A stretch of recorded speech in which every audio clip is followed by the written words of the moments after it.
Hey, Carl, you're right. I do love that Wally DM book. I just like that guy in general.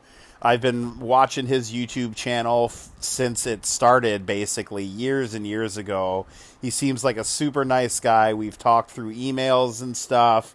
Just a totally solid dude. He actually designed a couple locations in my Wheeler Woe campaign. I reached out to some RPG creators before I started that campaign to ask if they wanted to help me design some locations, and a bunch of people did. It was amazing.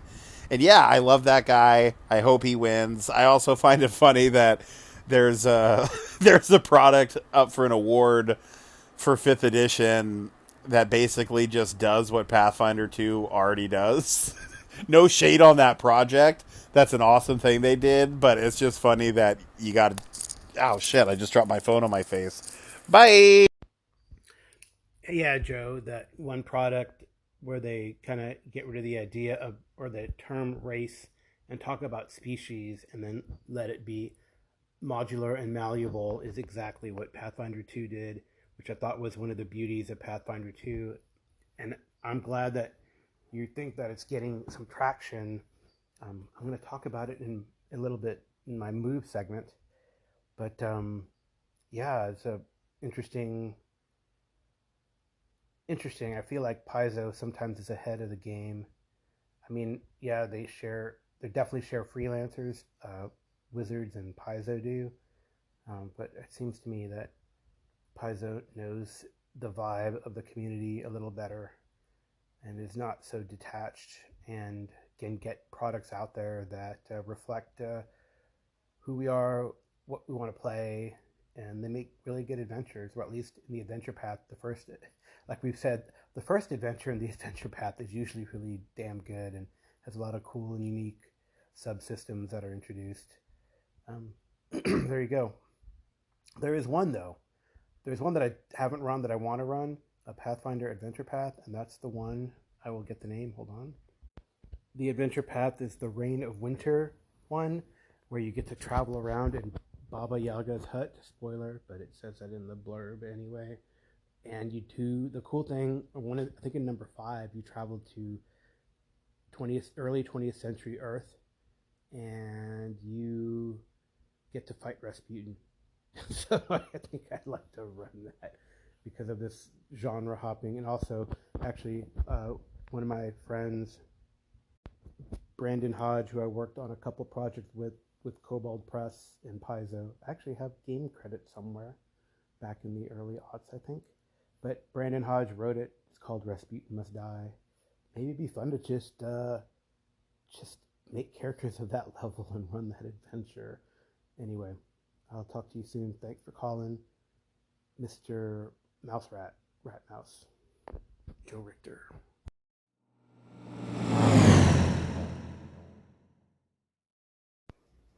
So this weekend, I guess I took a break from GMing since I GM'd a game on Wednesday and on Friday. And I played in a game. It's our ongoing game of Hyperborea, or Astonishing Swordsmen and Sorcerers of Hyperborea. I play a 6th level warlock who is as like a necromancer specialty. She's Amazonian, Iphigenia Acantodoris. She's pretty badass and has survived despite many attempts at the GM Kevin Madison of the Dungeon Musings Media Empire, despite many attempts of the GM to destroy us all. He actually did technically destroy us all one time, but repurposed us for the campaign so it could continue. So here we're in this temple. There are these frogmen and man frogs that are at war, and one group, I don't know if it's from one group, are not pleasant, and they are this worship this crocodilian deity who is pretty vicious, and they have not been nice to us or nice to our allies. And we find ourselves in this cavern complex trying to get to the sacred temple. And in the past adventure, one of the long-term player characters one of their characters had died. I always get that confused. Player, character. I jump back and forth. But technically, one of the characters of our long participating player died, was eaten by a giant toad. I will say that Kevin Madison uses a lot of frogs and toads as enemies. I don't know why. I don't think he has vanitophobia. Is that how you say it? Yeah. The fear. I don't think he has a fear of frogs or things amphibian, but or maybe he likes them a lot. Maybe it's philia, and he is attacking us with what he likes. I don't know. A lot of frogs. So we fought more frogs today. We fought some of the cultists. I guess are they the frogmen or the man frogs? Anyway, but one of the players, Arlen Walker's character, is a priest, Zanico, and we found what I believe is a rod of rulership, and just the way it works. And he used it to command these cultist man frogs, and we found the replacement character for this player who lost their character last time, and during the course of this. And then we realized that we couldn't hold these prisoners, and this was an interesting discussion. They were charmed. They all were also some frog men held prisoners, so our allies. So we released them, let them go. The man frogs that were under the command of Arlen's character, we're trying to decide what to do with them, and it was an interesting discussion on what is the morality of doing this. And I said, we're going to kill him anyway. Why put ourselves in danger? My character is very practical about this whole thing. So we basically gunned him down while, after setting them to a task away from us, just in case we couldn't gun him down in one shot. And then we fought some more frogs. Surprise, surprise. So, very interesting. A lot of things happened. It went really fast. It doesn't seem like a lot of things happened, but there were two sets of combat, or 2 sets of encounters, including the introduction of a new character and some information that Arlen's character found out from the man frogs before we offed them. So at the end, we did fight some giant frogs because it doesn't seem that they were moving, and we learned that the little frogs are okay. They don't attack necessarily, but the big frogs attack. So we killed a lot of big frogs. And we killed like a demigod frog last time, or an old frog. I don't know. So hopefully this next time we're going to the temple, we'll see what happens. It was good to have all the people, our good group there. There were 3 players this time around, which is good. There could be upwards, I think, of 6, maybe 7 players in total. So sometimes it's a bit challenging to play, because the world is dangerous, and definitely Kevin, what I appreciate, does not pull his punches. So that is our continuing adventures of the Reavers of Thule recap that was Saturday, August 14th. We play every 2 weeks, so we'll probably attack the cult temple next time.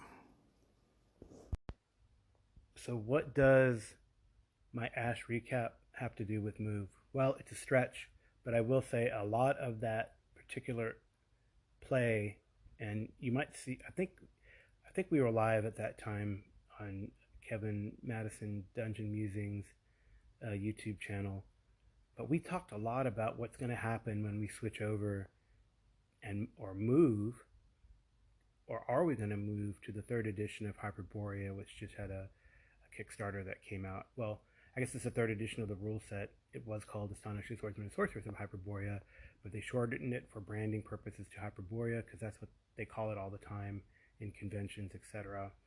I think some of the main things that I've heard that they're doing is that they are revamping the monk. Hopefully they don't nerf it. I hate it when companies from video games to RPGs nerf a particular class. I don't know. I think if you should always make it better and make all the classes compatible so that everyone wants to play them, instead of have always choosing the same build and the same style. Anyway, And the other thing is they're getting rid of the two-phase initiative system. So right now you roll initiative, you have melee, missile, magic, and move, and you alternate between yourself and your opponents. And then there's two phases. So, for example, if you have a move of 40, this is where it comes into play. If you have a move of 40, then you split that move 20 and 20 in each phase. So that really can be in play. It doesn't necessarily matter if you're just doing like a move and attack. It does matter if you're like charging or doing a special maneuver that's going to extend now into both phases.